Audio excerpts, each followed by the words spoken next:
Hi guys! We're back in the real gym. So ito yung real gym, no? The farm. Okay, so wala tayong bayad. Di tayo nagbabayad dito.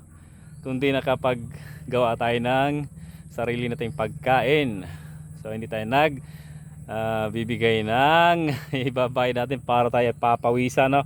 Tingnan mo, pinapawisan ako. Pawis na ako. Ayan. So dahil katatapos ko lang magtanim ng mga nila. Ayan. Diba? Ang ganda tingnan, no? Ito naman ang titirahin ko. So ito yung mga gabi na tinanim ko nung nakarang taon. May mga supling na rin. At yung iba ginulay na. So nililinis ko lang siya. Masarap to guys. Hindi to Makati na klaseng gabi. Hindi ko alam kung anong klaseng gabi to.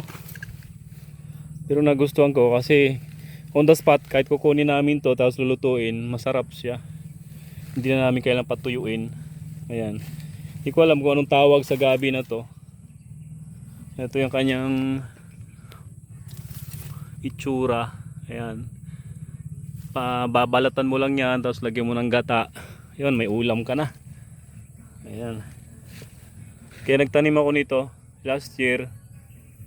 Ayan. Ang lusog na nila, oh. Diba?